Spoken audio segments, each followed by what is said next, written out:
Labas vakaras. Atėjo laikas progresiniams mokesčiams. Taip šioje studijoje prieš savaitę pareiškė Seimo biudžeto ir finansų komiteto vicepirmininkas Vitas Matuzas. Jis sako, jog didėjanti nelygybė gresia socialiniu sprogimu. Ekonomistas iš Swedbanko Nerijus Mačiulis pavadino šiuos mokesčių žalingais visuomeniai, o premjeras pareiškė, kad iš jų tik psichologinis, bet ne fiskalinis efektas. Tad kaip yra iš tiesų, mėginsime išsiaiškinti šioje diskusijoje. Mūsų studijoje daktarė Aušra Maldeikienė yra ekonomistė. Labas vakaras. Labas vakaras. Verslininkas, nekilnojamo turto plėtros asociacijos valdybos pirmininkas Robertas Dargis. Labas vakaras. Algirdas Sysas, Seimo socialdemokratų partijos vicepirmininkas. Labas vakaras. Labas vakaras. Algirdai, jūsų frakcija rytoj ketina registruoti progresinių mokesčių įstatymą parlamente jau turbūt, nežinau, kelintą kartą.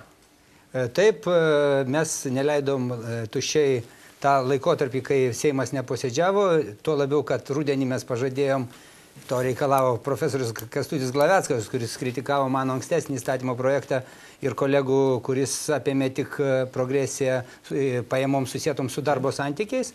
Tai dabar mes siūlome visom pajamom.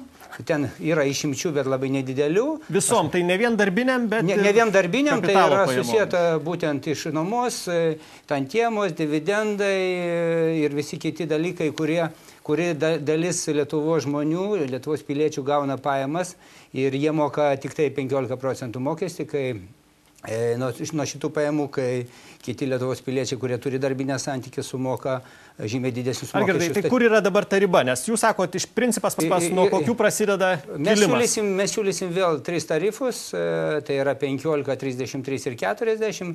Ir tos ribos būtų, taip sakysiu, mėnesinės, tai pajamos, kurios viršė 4 000 būtų apmokestinamos 33%. Ne visos pajamos, o tik ta dalis. O tos, kurios viršė 10 000 arba metinių 120, nes kai kurios pajamos bus metinės skaičiuojamos, tai bus apmokestinamas 40%. Tai 4 000 tas jau kalniukas prasideda statesnis. Gerai, tai daktarė Maldeikienė, jūsų požiūrį, vis dėlto jau mes čia girdim 10 kartų ir socialdemokratų, kitų partijų pasiūlymus. Čia akių dumimas ar nuoširdus noras spręsti problemas Lietuvoje? Tiesą pasakius, yra labai gerai pasakęs šito klausimu ponas Kodis prieš kokius 7 metus.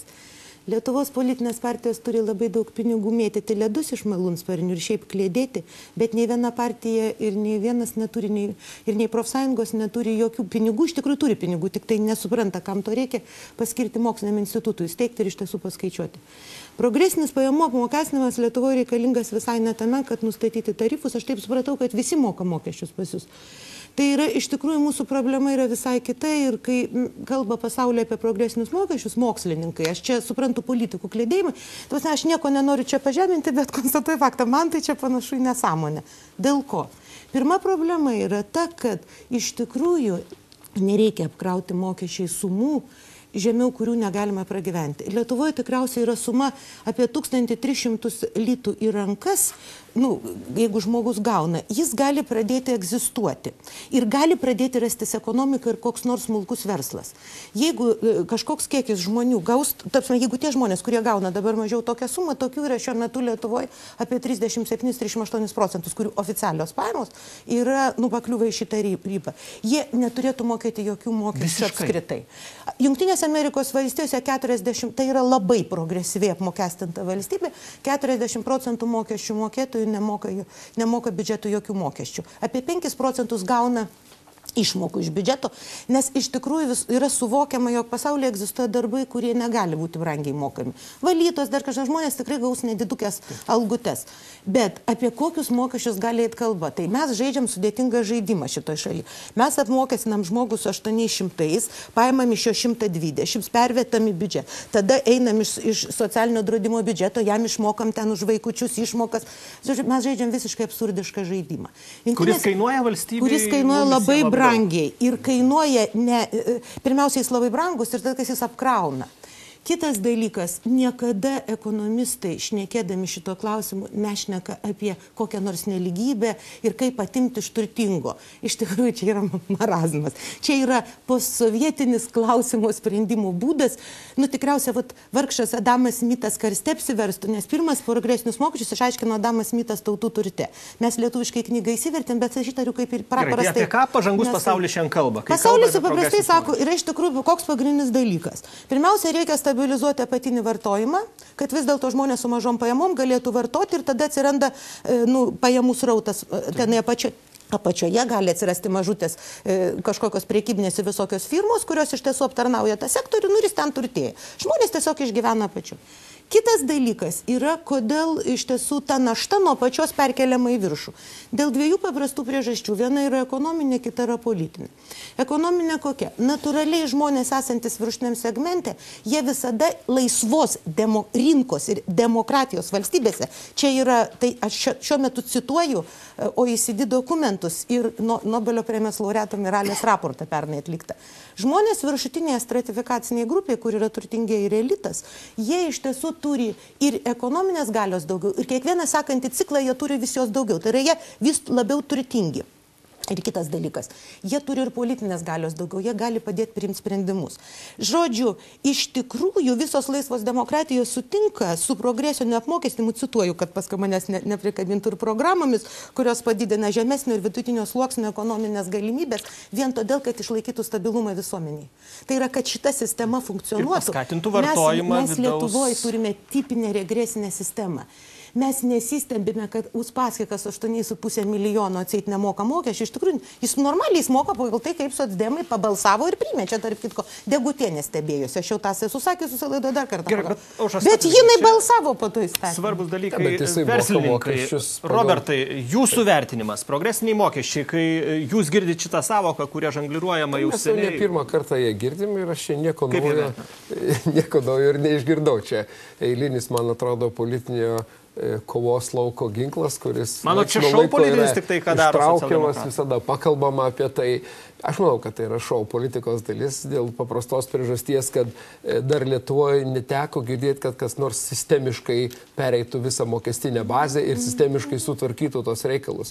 Aš manau, kad Aušra labai gerą dalyką pabrėžė, kad šiandien to stabilumo turbūt ir ypatingai po to, kai pamatėm, kas vyksta arabų šalyse, tai turbūt suinteresuoti stabilumu visi žmonės. Ir norėsim ar nenorėsim, sistema mokesčių turės būti tokia, kad skatintų žmonės veikti, kad skatintų dirbti ir naudoti savo darbo vaisiais, be jokios abejonės. Gerai, bet progresiniai mokesčiai stabilizuotų visuomenę. Aš manau, kad čia tik tai vienas smulkus dalykas yra tie progresiniai mokesčiai. Bet ar toks jau smulkus? Na, principas svarbus. Principas yra svarbus, bet reikia žiūrėti tada visą, jeigu jau mes norim apmokestinti, tai tada reikėtų žiūrėti visą spektrą ir visą paletę to, ką mes norim apmokestinti. O kaip tada bus su tais, kurie turi, sakykime, didžiulius turtus sklypais, nekilnojamais turtais įvairiais, kurie irgi nemoka jokių mokesčių. Tai Algirdas turi atsakymą. Kas bus su tais, kurie turi kitais turto, kitom formom? Šiandien dieną, jeigu kalbėti apie mokesčius, tai reikėtų vis tik tai pereiti detaliai tada visą sistemą, ką Aušra sakė labai gražiai, kad tegul kas nors mokslinių pagrindų įsigilina į tai, kas čia vyksta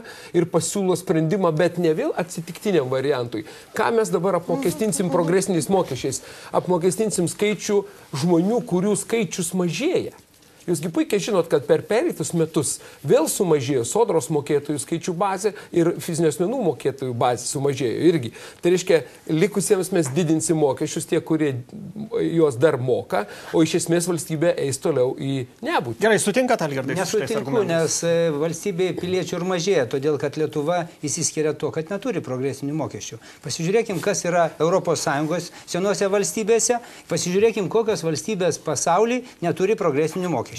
Kaip sesės Baltijos šalis, Turkmėnija, Kirgizija, Džibutis ir visokios kitos. Jie nepriskiriami nei prie inovatyvių šalių, jie nepriskiriami nei prie gerovės šalių.